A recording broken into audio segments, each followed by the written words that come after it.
Yesterday, went to a press conference which was addressed by Ambassador Christopher Mchwangwa at the ZANU-PF headquarters. And this question was asked about what the former president of South Africa, Thabo Mbeki, said about the xenophobic attacks that happened in 2008. And according to Thabo Mbeki, he said that the reason why these xenophobic attacks happened, they happened because they were instigated by the opposition leaders. So, 2008, we're way past 6 o'clock now. 2008, all manner of trouble breaks out in Alexander Township in Johannesburg. Attack on these foreigners, particularly Zimbabweans. Then it spread elsewhere. Xenophobia, Afrophobia. So me, I say, when I saw that thing, I was in government, I was president. I say, but this is not, it's not Alexander Township. Alex for decades has had Zimbabweans and Mozambicans and this and that, and never ever this conflict. Why?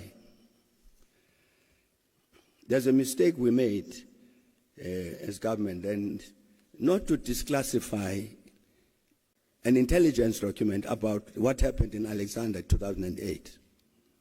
That thing was organized to drive the Zimbabweans out of the country back to Zimbabwe because there were elections in Zimbabwe. It was people who were being driven out, they were going to vote against Bob Mugabe. An intelligence report which has got the names and the dates and the venues where people met and planned this and so on. It's presented as a xenophobic attack by the people of Alex against it. It was wrong. It was organized, systematic for a political purpose. I'm saying the mistake we made, we should have declassified that intelligence report. It's got the names and the dates and the venues of the meetings which are organized in order to produce this outcome. And up to now, none of the opposition leaders, which include like the ones that are the Nelson Chamisa or Tendai Biti, or even Job Scala, to refute what Thabo Mbeki has said, or to castigate publicly that report by Thabo Mbeki. But I want to say something that might probably negate what Thabo Mbeki said in the issue of xenophobia.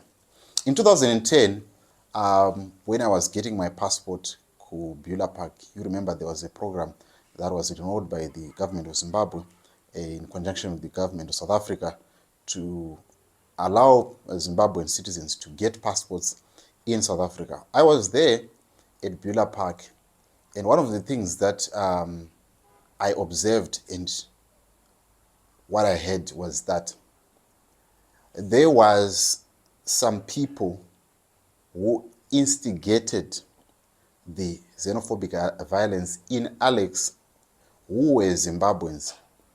But the agenda is pretty much different from what Thabo Mbeki said. Number one, they were not instigating violence because they were wanting to see people go back home and vote.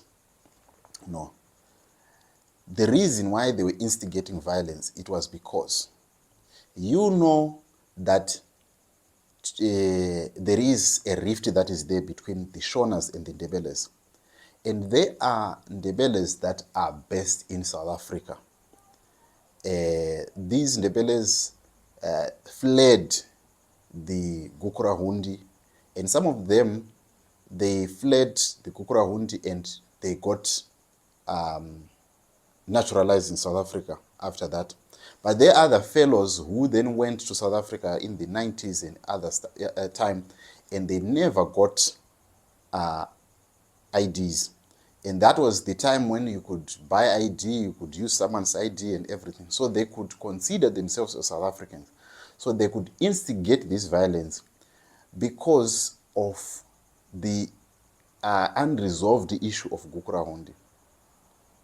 So now, when they were doing this instigation in order to sort of like get a reprieve of what had happened. Kuti, let me put it in this way, Kuti. You guys, you chased us just during Gukurahundi. A lot of Ndebele people are not getting opportunities in their own backyard. When you come to Matabeleland, you find some Shona teachers are being sent there, some Shona policemen are being sent there, and they feel aggrieved that we want our own people to be part of that. Some people, they even talk about the issue of Highlander players coming from Shona land. This is no secret. This is happening and people are aggrieved about this. So some of them would then now say, you guys, when we are in Zimbabwe, we feel like we are second-class citizens. Then you come here to South Africa. You guys are learned.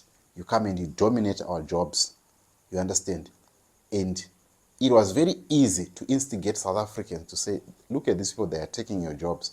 But hiding behind the fact that there is an issue that is still unresolved, the issue of Gukurahundi and the issue of feeling like Shonas are taking their jobs in Matabeleland and they are coming to the constituents of South Africa where we thought we now have a safe haven and they are taking again our jobs. So that's where the hate was coming from. It was nothing to do with the fact that there was election that was happening in Zimbabwe. This is what I heard with my own ears, and this is what they were saying. So it then does not concur with Thabo Mbeki's report or Thabo Mbeki's findings or Thabo Mbeki's insinuations that these were caused by people from the opposition who wanted elections to go in favor of MDC. But also to note, if you check the reports that are there, you find that 1/3 of the people that died during the xenophobic attacks was South African. There were 21 South Africans, there were 5 Zimbabweans, and the remaining a number was of Mozambicans and Malawians. And the number was totaling 62 people that died during that, and only 5 Zimbabweans died. You know, so the issue now is, if you look at number 5, it's an insignificant number that can drive people to come back home because they want to come back and vote. So personally, and for you to come back home and vote, you must come back and you must have registered to vote. So if you have been living in South Africa, it means that you have not registered to vote. So it would be very, very naive for people to say it was instigated by people who were saying, go back and remove Mugabe by voting. And another point to note as well is that in that time, there was the issue that people were actually running from Zimbabwe, going to South Africa, because it provided safe havens for people who were actually being persecuted for supporting opposition. So it does not make any sense, because Morgan Tsvangirai had actually run away from Zimbabwe. How could you then go and instigate people to come back to Zimbabwe and fight when he is running away because he was afraid? Anyway, it just defies the logic. But anyway, I don't understand why Thabo Mbeki made these insinuations, but it just does not make sense from the findings on the ground and from the reports that are there, including the what Helen Zille said. Because what you need to understand is that was at the height of Thabo Mbeki's call for resignation, because the call for Thabo Mbeki to resign over him failing to handle the issue of Zimbabwe, it was heightening, because it was a factional fight within ANC. The factional, the faction that believed in Jacob Zuma is the one that is being believed to have pushed, because they wanted to show that Thabo Mbeki is incompetent and he needs to be recalled. So the xenophobic attacks were mainly to prove that Thabo Mbeki was incompetent, not to prove that, not to push Zimbabweans to go back and remove. because it would not make any sense, because the Zimbabweans were running away to South Africa, and Thabo Mbeki is being said, resolve the issue in Zimbabwe. Make sure that you sit Mugabe down and Morgan Tsvangirai and find a common ground. And Thabo Mbeki will not do that. And these guys were saying, we are going to make sure that it shows you that you are incompetent in the face of the world. So it was nothing to do with the opposition wanting to make people go back home and vote. But what is your thoughts on what Ambassador Chris Mutsvangwa said? President Mbeki the other day, he made reference to the role of the third force during the riots against foreigners in South Africa, the xenophobic riots. We are very happy that the liberation movement, of which I made an allusion to earlier, is bring out the truth that all these things, they never look as simple as the opposition at home would like us to believe. There was a third force. And the third force hankers the past, when the West was the dominant player on the African continent. We don't need to constantly remind of slavery, colonialism, partition of Africa, and the neo-colonial project in Africa. So when he speaks of a third force, these are the elements at play. But look, it's good that the history is coming out. It is also a call upon our local opposition to say, rinemanyanga hariputiru. Zvinozongobuda chete zvamaita. More so when the people behind the third force shift their geopolitical and diplomatic positions. The truth is coming out because there is no more interest probably in the West, in Washington, in London, in Paris, in Brussels, and in Berlin. There's no more interest to continue to pursue the same path. There may be no more interest.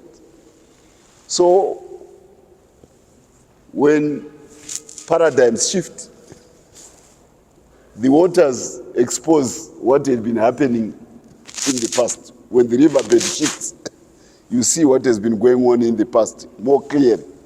But it vindicates what we ZANU-PF have always what? Have always said. But that is it may, we are much more focused on the present. We have no reason to dwell to the gripes of the past about what was done to us. What is your thoughts on what Ambassador Chris Mutsvangwa said to support what Thabo Mbeki said, and also what Thabo Mbeki said, and based on what you were hearing on the ground, if you were there during that time, and the reports that are also published about the xenophobic attacks? I'd love to hear your thoughts.